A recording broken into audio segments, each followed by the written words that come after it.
नमस्कार। Crime free Bharat पर हमारे कर्मठ national special officer Shri Sanjay Siwal का स्वागत है। और थैंक यू सर। आज की ये मीटिंग और वार्तालाप इस बात के ऊपर डेडिकेटेड रहेगी कि हम जो है हमारी रणनीतियां क्या होना चाहिए, जो बात हम अभी कर रहे हैं वो कैसी है, कैसे हम जल्दी से उन चंद्रगुप्तों को पहचाने जिससे कि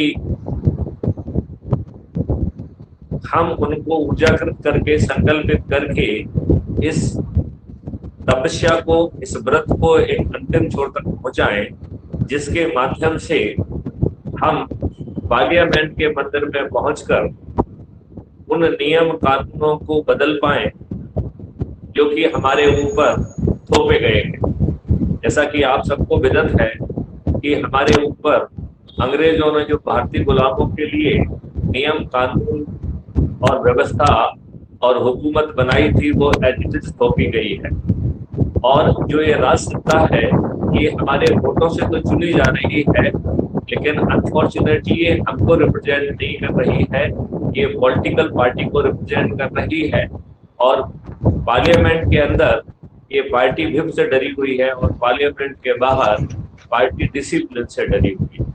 इनके हिस्से में जो कुछ टुकड़े आ गए हैं वो टुकड़े ही इनसे ना उठा लिए जाएं, ये हमेशा इस भय से ग्रसित रहते हैं। लिहाजा ये बहुत जरूरी है। और राजनीतिक पार्टियां अयोग्य लोगों को टिकट बांट रही है, गलत लोगों को टिकट बांट रही है, गलत रणनीति करके जीत रही हैं और करोड़ों रुपए खर्च कर रही हैं। और चूंकि करोड़ों रुपए खर्च कर रही हैं तो जिस दिन से जीतती हैं उसके दूसरे दिन से अखंड भ्रष्टाचार डूब जाती हैं।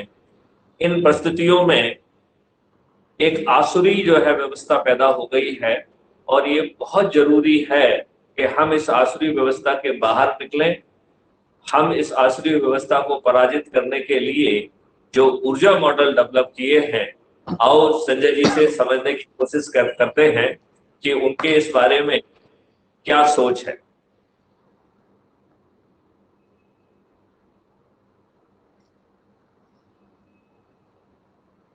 जय हिंद सर। संजय जी। हाँ, जय हिंद सर।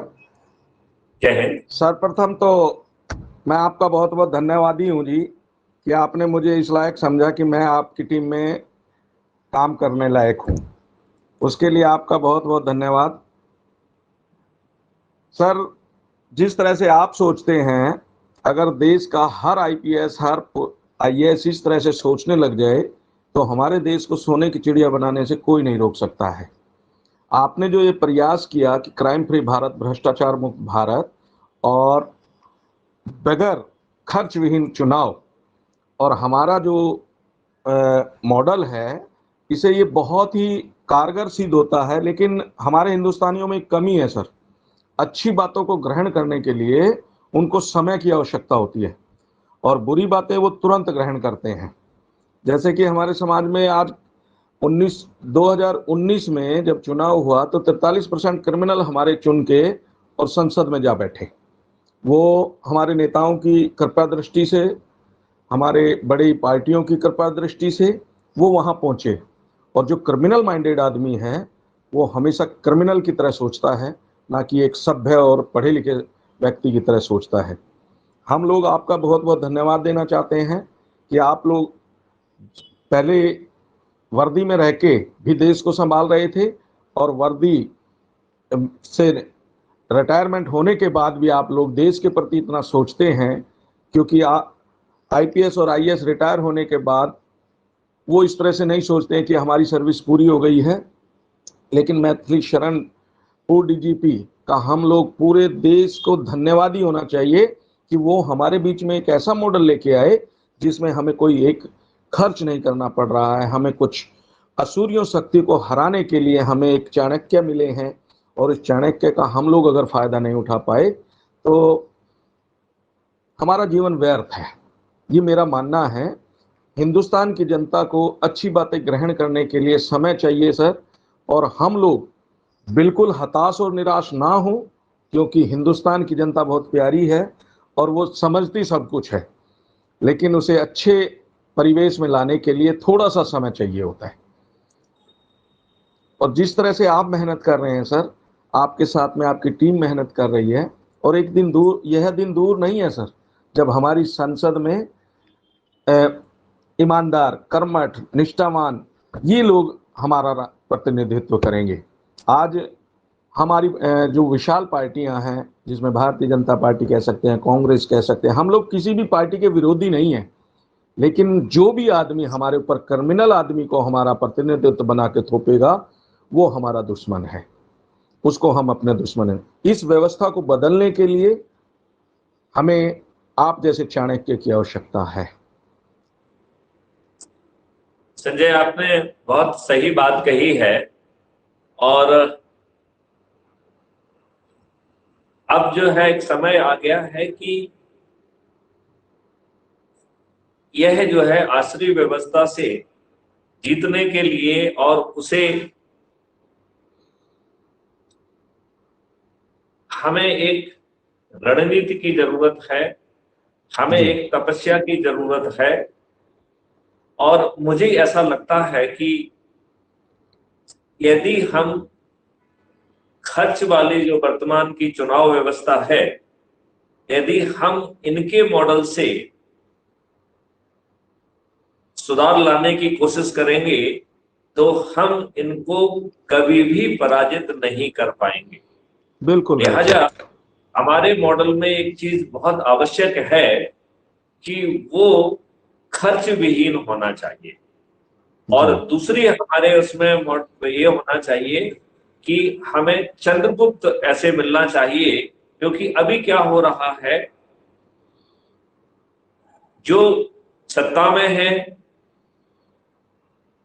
ना उसकी सोच है ना चरित्र है, वो एन केन प्रकार जुगाड़ करके जो है सत्ता में बैठा हुआ है, और इसके बाद यह काम जो है वो अपने बच्चों को भी सौंप रहा है। तो ना पिताजी जो है इस लायक थे, ना उनके बच्चे इस लायक हैं, लेकिन जमीन पर वो भी जो है ना सत्ता में बैठे, और इसके बाद उनके बच्चे भी बैठ रहे हैं, उन्हीं को टिकट दिया जा रहा है। लिहाजा अच्छे लोग, अच्छी सोच के लोग जब तक जो है सत्ता में बैठकर अंग्रेजों के बनाए हुए नियम कानून और जो उन्होंने एडमिनिस्ट्रेटिव व्यवस्था जो है थोपी है, उसको जब तक हम अकाउंटेबल नहीं बनाएंगे, तब तक आप जितने भी प्रयास करेंगे वो कभी भी फलीभूत नहीं। उस समय हमारे नेहरू जी ने जो सत्ता में बने रहने का जो कॉकस बनाया, जो एक पीपल्स रिप्रेजेंटेटिव एक्ट बनाया, वो जानबूझ के फॉल्टी बनाया, जिससे कि वो स्वयं और उनकी संतानें सत्ता में काबिज बनी रहे। अब सवाल है कि हम सही मायने में जो ऊर्जावान व्यक्ति है, जो इस देश को अपराध मुक्त देखना चाहता है, जो इस देश को भ्रष्टाचार मुक्त देखना चाहता है, जो इस देश को खर्च विहीन चुनाव व्यवस्था चाहता है, जो ये चाहता है कि संविधान की व्यवस्था की सभी के प्रति समभाव रहे, किसी रेस या रिलीजन के आधार पर डिस्क्रिमिनेशन ना हो, और सभी रिलीजन के लोग शांति के साथ अपने धर्म को मानते हुए बिना किसी दूसरे के धर्म में फालतू में इंटरफियर किए, बिना किसी दंगा फसाद के स्वाभिमान के साथ, इज्जत के साथ रह सके, फलीभूत हो सके, और एक गरीब की तरह नहीं बल्कि एक समृद्ध की तरह, जिसमें भारत के हर व्यक्ति के हाथ में काम हो, भारत के किसान खुशहाल हो, भारत के इंडस्ट्रियलिस्ट खुशहाल हो, जहां पर भारत फिर से जो है रिसर्च एंड डेवलपमेंट के लिए वर्ल्ड की हब बने और विश्व गुरु के रूप में अपने आप को स्थापित करे। तो इन सब को हासिल करने के लिए हमें एक समय सीमा में एक रणनीति अपनाना होगी। तो अभी जो रणनीति के बारे में हमने चर्चा की है, या जो अभी हम कुछ प्रयास कर रहे हैं। मैं चाहूंगा कि उस रणनीति को आप समझाने की कोशिश करो, और फिर यदि आप नहीं समझा पाएंगे तो फिर मैं उसको समझाऊंगा, और हम कैसे जो है चंद्रगुप्तों को खोजें। तो कोई व्यक्ति अपने आप को बड़ा कहने की हिम्मत ना रखे, जो ऊर्जा के साथ लोगों को जोड़ेगा वही चंद्रगुप्त है, वही आगे चल के जनप्रतिनिधि बनेगा, वही आगे चल के सम्राट बनेगा, और जिस भारत की हम परिकल्पना कर रहे हैं उस भारत को हम जमीन पर उतार पाएंगे। सर, जब हम लोग गुलाम नहीं थे, हमारा देश आजाद था और गुलाम था, तो यहाँ पर इंग्लैंड के मैकाले जी आए और 2 सांसद उनके साथ और आए। जब उन्होंने अपनी संसद में इंग्लैंड जाके रिपोर्ट दी तो उन्होंने एक बात बोली कि हम हिंदुस्तान के लोगों को नहीं हरा सकते जी। बोले क्यों? बोले इसलिए नहीं हरा सकते कि वहां के लोग तो बड़े बलिष्ठ हैं और बहुत ऊर्जावान हैं,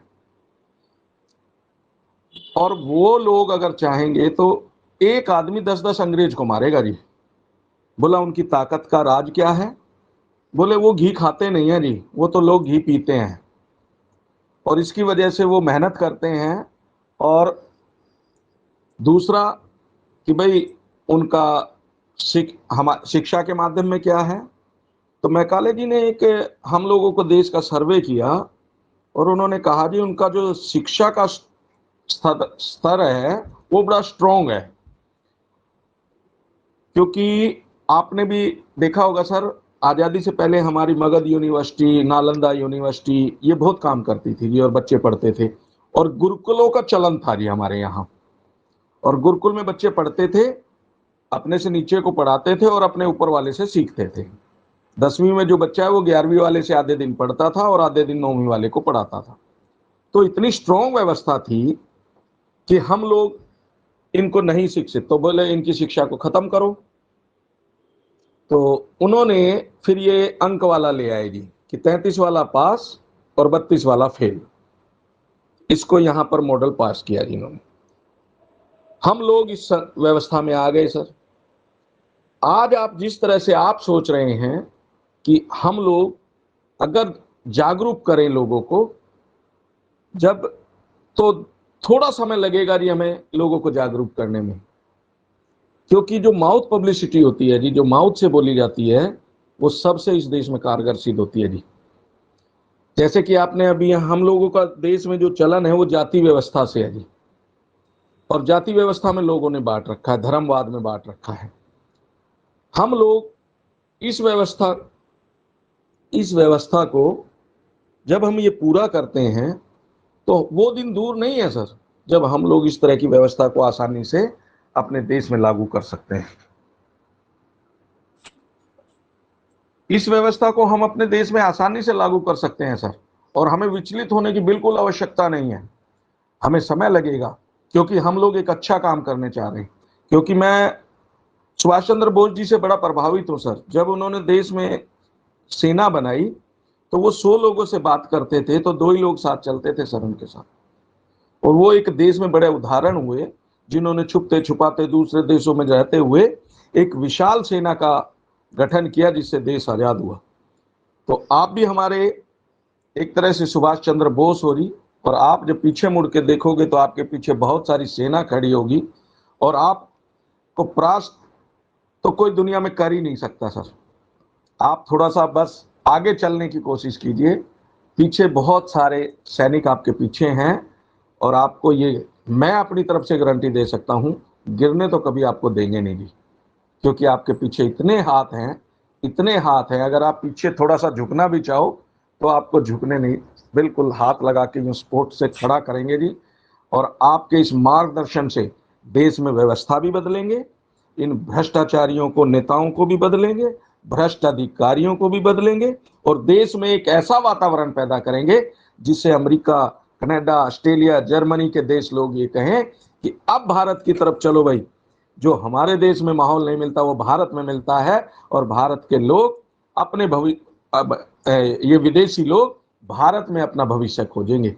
जैसे कि हमारे देश के लोग जो करीम है वो यूएस से चली जाती है, कनाडा चली जाती है, विदेशों में जाके अपनी सेवाएं देते हैं। उसका वो दिन दूर नहीं है सर, जब हम लोग इसे जल्दी से अचीव करेंगे और आप जैसे सोच के आदमी देश को प्रतिनिधित्व करेंगे जी, और देश हमारा सोने की चिड़िया फिर से कहलाएगा।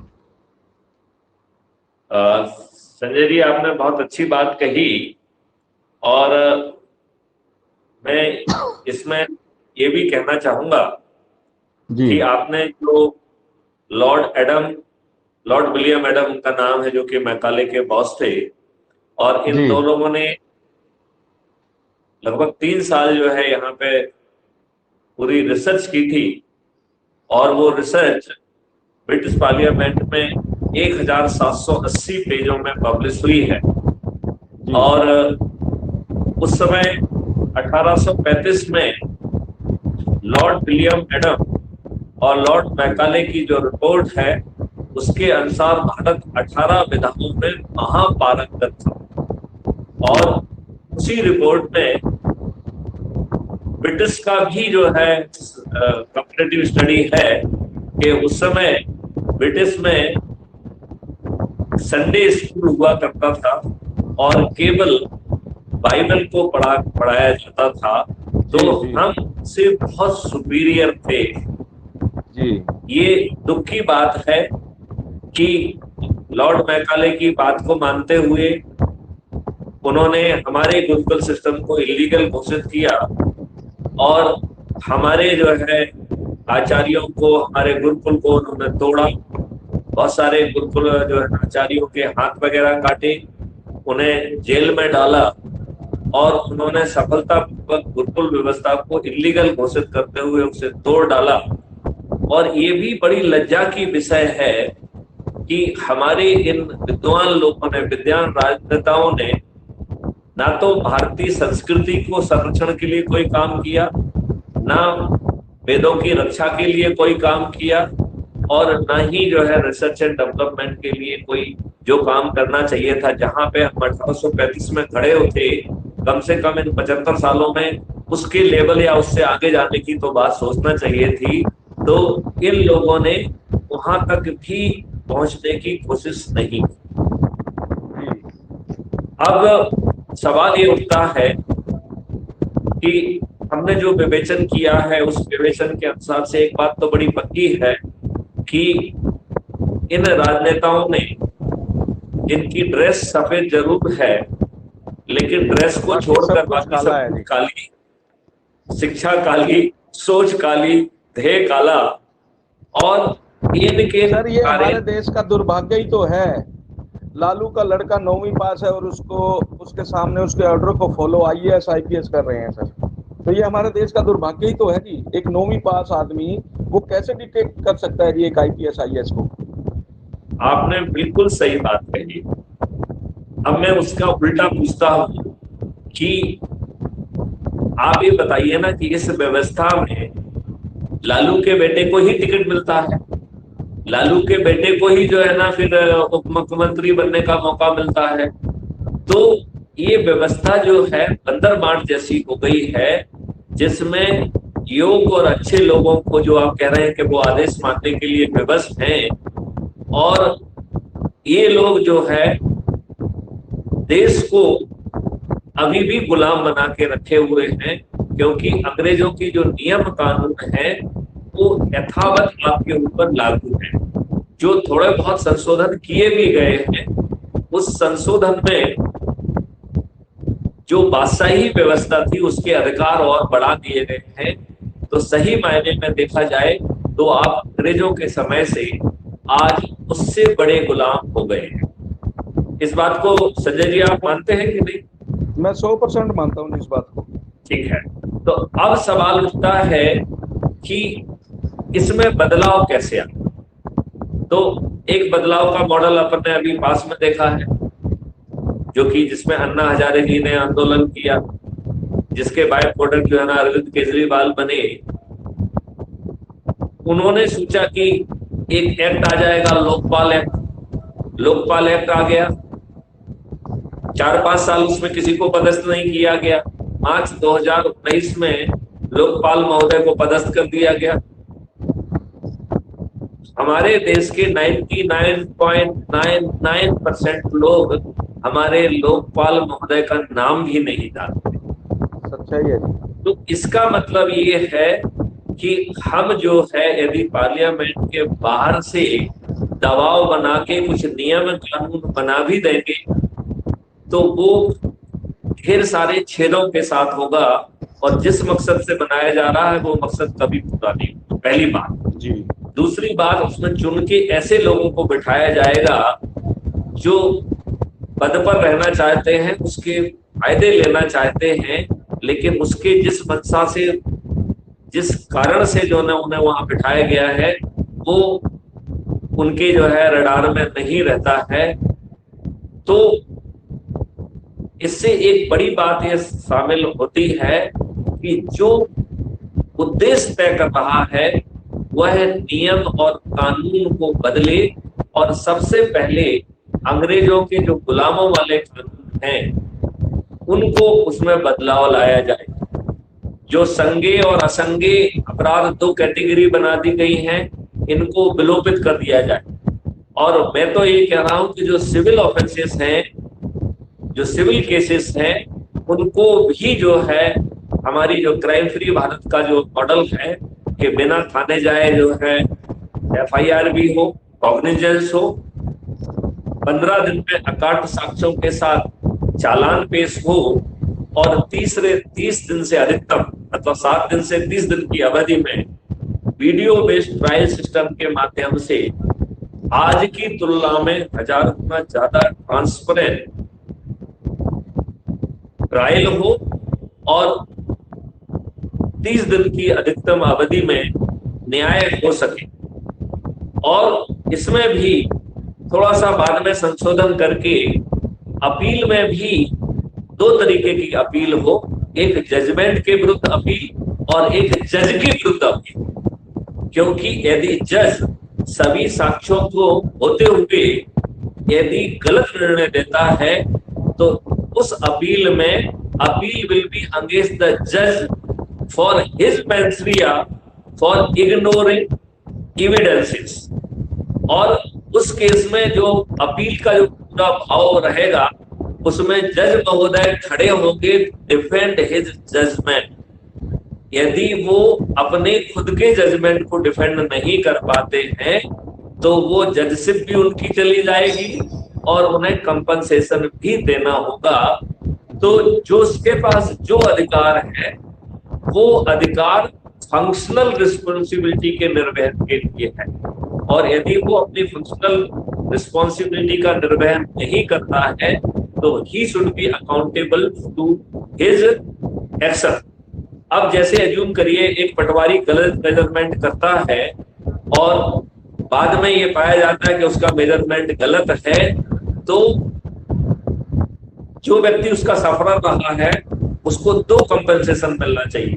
एक पटवारी महोदय के वेतन से कटेगा और दूसरा जो है सरकार की तरफ से जाएगा, क्योंकि everybody must be made accountable to perform within the time limit, number 1, and number 2, it is his functional responsibility, he is not a lord। इस तरीके का बहुत ट्रांसपेरेंट और इफिशिएंट सिस्टम जिसमें कानून जो है जनता की सेवा के लिए है, जनता के को जो है शांति से रहने का एक इकोसिस्टम प्रोवाइड करने का है, और जो राज्य शासन की और सरकारों की जो दूसरी जिम्मेवारियां होती हैं कि वो एक ऐसा इकोसिस्टम प्रोवाइड करें जिससे हमारा जो वृद्ध ज्ञान है, जिसको पिछले 1100 साल से जो है ना जिसको सबसे ज्यादा हानि पहुंचाई गई है, यदि इस देश के स्वतंत्र होने के बाद यदि किसी को सबसे ज्यादा रक्षा की जरूरत थी तो वो सनातन धर्म को, वैदिक ज्ञान को, वैदिक शिक्षा को। इन्होंने इसका उल्टा किया, इन्होंने उसकी जगह तुष्टिकरण की नीति अपनाई, संविधान की व्यवस्था के विपरीत नियम और कानून बनाए, संविधान की व्यवस्था के विपरीत इन्होंने मिनिस्ट्री बनाई, संविधान की व्यवस्था के विपरीत इन्होंने माइनॉरिटी कमीशन बनाया, क्योंकि इस तुष्टीकरण के माध्यम से ये सत्ता में बने रहना चाहते थे। और दूसरी बात यह है कि जो अभी वर्तमान दूसरी सरकारें हैं जो अपने आप को हिंदुओं का हितैषी कह रही हैं, वो भी उन नियम कानूनों में परिवर्तन नहीं कर रही हैं। मुझे बड़ी पीड़ा होती है जब मैं वर्शिप प्लेसेस एक्ट 1991 के बारे में चर्चा करता हूं, जिसका सेक्शन 4 जो है कोर्ट्स को डिबार करता है, कोर्ट को प्रोहिबिट करता है, कोर्ट को मना करता है कि वह जो है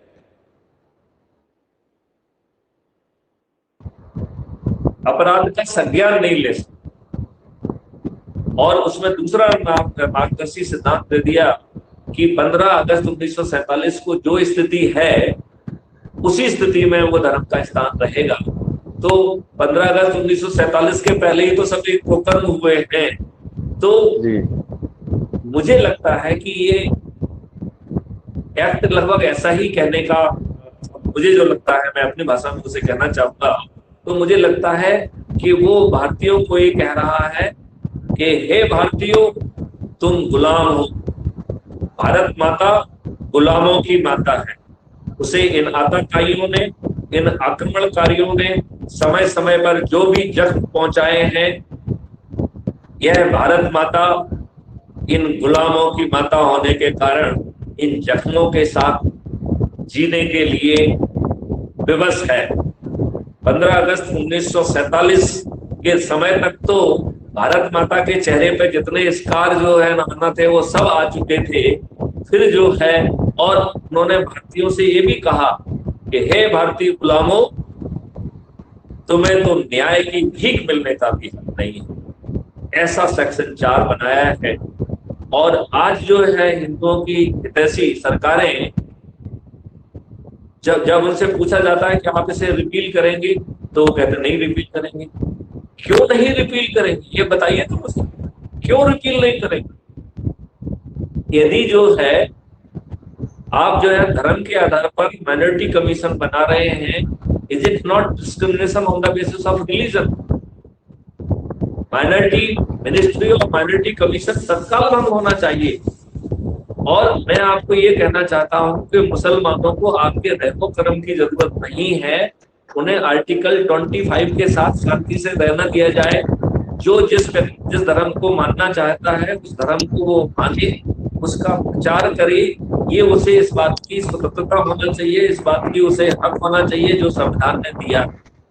लेकिन गवर्नमेंट फंडेड मदरसेस, गवर्नमेंट फंडेड मौलवीज, ये सब जो है आर्टिकल 25 के विरुद्ध तकरीरें कर रहे हैं। और हमारे कुछ राजनेताओं ने 4 या 6 सेक्शन का एक छोटा सा कानून यदि बना दिया होता तो ऐसी स्थिति निर्मित नहीं होती।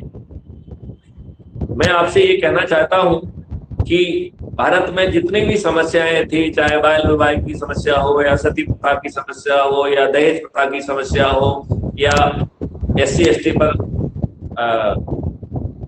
के एट्रोसिटीज का मामला हो, इन सभी को एक समर्थक अच्छा कानून बना के हमने रोकने की कोशिश की। और उस कानून ने कुछ ना कुछ मदद जरूर की। हालांकि जो हमारी मशीनरी थी वो मशीनरी लचर मशीनरी थी, which was incapable of delivering anything। इसके बावजूद भी इन नियम कानूनों ने राहत पहुंचाई, एक परिवर्तन सोसाइटी में लाया। तो हम एक छोटा 4 सेक्शन का 6 सेक्शन का एक एक्ट क्यों नहीं बनाते हैं जिसके तहत हम आर्टिकल 25 को प्रोटेक्ट करें? सभी धर्म के रहने वाले अपनी आस्था, अपने उसके हिसाब से जिस धर्म को भी उन्हें अच्छा लगता है उसको माने, जिस धर्म का उन्हें प्रचार करना है वो प्रचार करें।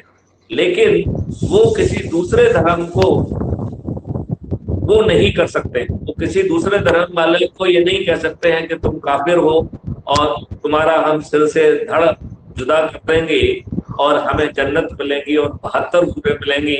इस तरह की बकवास आर्टिकल 25 की मूल भावना के विरोध में है। मैं सरकार से अनुरोध करता हूं कि इसी पार्लियामेंट्री सेशन में एक एक्ट बनाया जाए, प्रोटेक्शन ऑफ आर्टिकल 25, राइट। और उस एक्ट के तहत यदि जो भी व्यक्ति दूसरे के ऊपर उसके धर्म को मानने या उसके प्रचार करने के उसमें यदि उसके अगेंस्ट जाता है तो वो संज्ञेय अपराध हो, वो नॉन वेलेबल ऑफेंस हो, 15 से 20 साल की मिनिमम सजा हो, और जो इस कृत्य में इन्वॉल्व होता है उसकी पूरी संपत्ति राजसात करने का प्रावधान हो।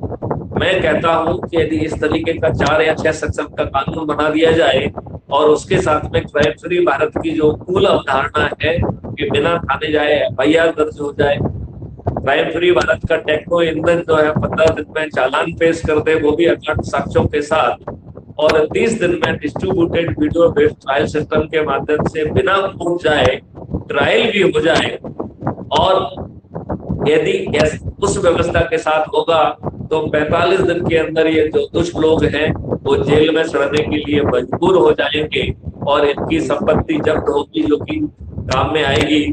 और इसमें से बहुत सारी संपत्ति तो देश को तोड़ने वाली बाहरी ताकतों से आ रही है, तो ऐसे भी वो संपत्ति जब्त ही होना चाहिए।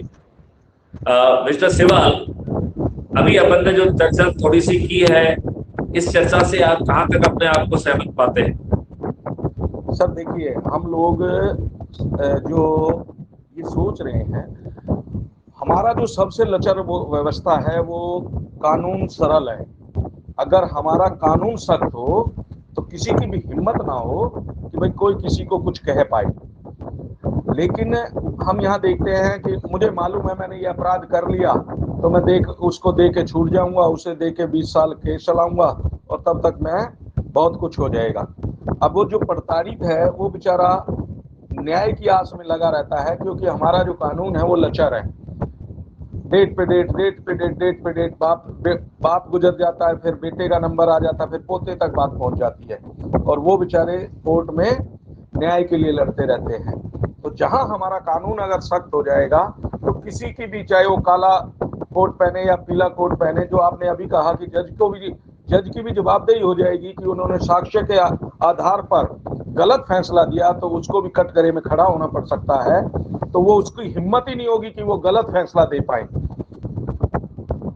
तो ये बिल्कुल राइट है, और बस इसी उसमें हम लोग चाहते हैं कि जी हमारा जो ये मॉडल है जो आप जिस पर मेहनत कर रहे हैं, ये जल्दी कारगर सिद्ध होगा सर देश में।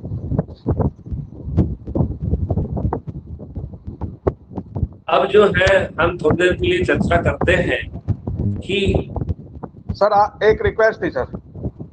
जी हेलो। हाँ बोलिए। आज चर्चा यहीं समाप्त करते हैं सर। अच्छा, तो एक मिनट, अपन 2 या 3 पॉइंट चर्चा करके फिर इसको अपन समाप्त करते हैं। इसमें मैं एक तो ये कहना चाहता हूँ कि मैं अपने सभी साथियों से अपील करता हूँ कि आप जो है अपने आप को चंद्रगुप्त साबित करें। चंद्रगुप्त साबित करने के लिए आपको अपने परिवार के सदस्यों को, अपने मित्रों को, अपने रिश्तेदारों को और अपने सर्कल्स के विभिन्न लोगों को जोड़ना है। अब मैं ये भी चाहूंगा कि आप इससे थोड़ा सा और आगे बढ़ें, आप चंद्रगुप्त तैयार करने में मदद करें। तो आपके आसपास जो है हर कम्युनिटी के एक प्रतिनिधि को आइडेंटिफाई करें और उस प्रतिनिधि को हम जिम्मेवारी दें, और वो प्रतिनिधि फिर कोशिश करे कि विभिन्न गांवों में, विभिन्न शहरों में वो एक गांव को जो है ना ले ले, एक शहर को ले ले और वहां पर लोगों को इकट्ठा करके और प्रत्येक कम्युनिटी के लोगों से बात करे।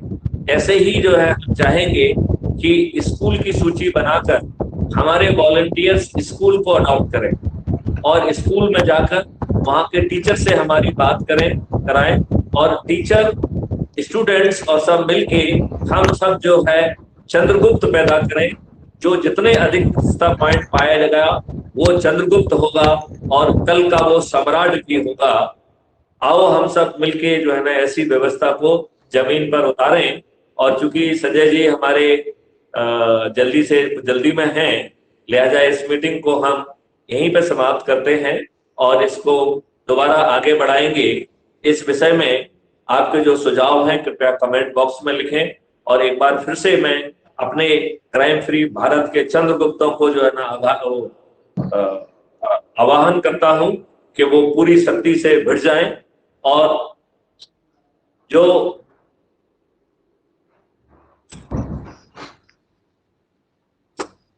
90 लोगों का 9 दिन का व्रत है, ये बड़ा आसान व्रत है। हम ऑलरेडी चौथे दिन में ऑपरेट कर रहे हैं।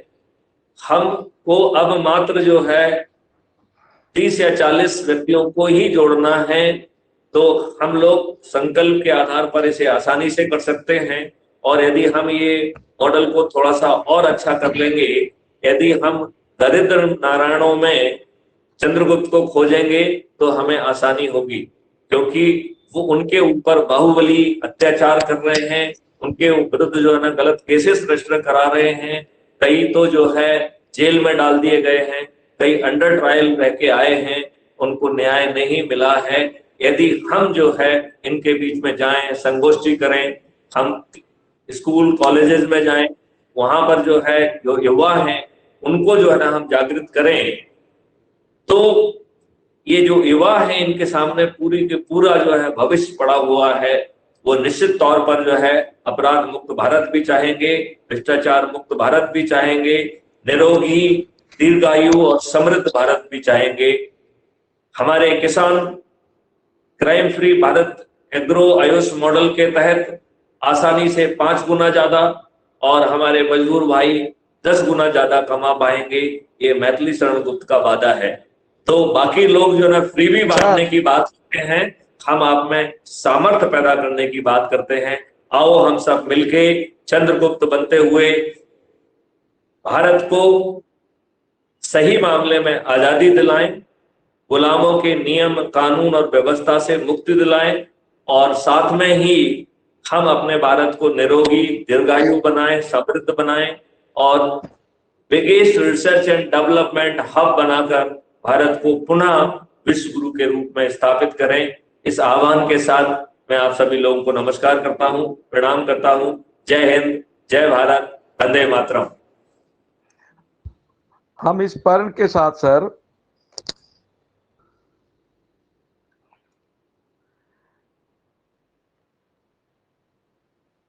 अरे संजय जी, आप तो बाहर ही चले गए हैं।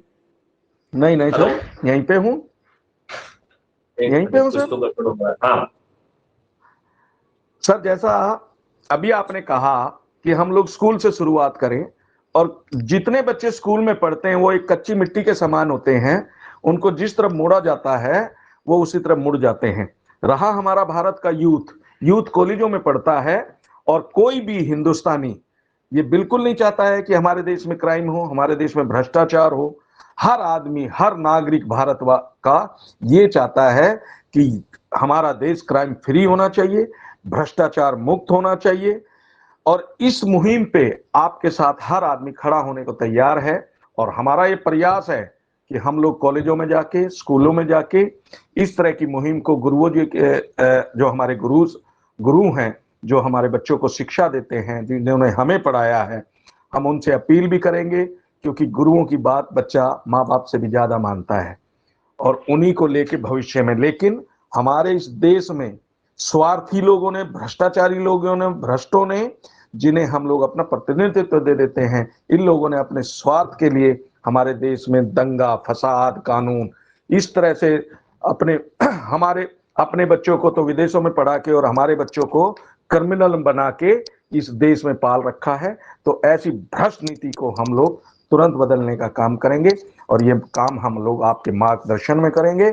और आपको ये मैं अपनी तरफ से, संजय शिवाल की तरफ से आश्वस्त कराता हूं कि अब हम लोग बहुत जल्दी अपने साथ में क्राइम फ्री भारत में यूथ को भी जोड़ेंगे।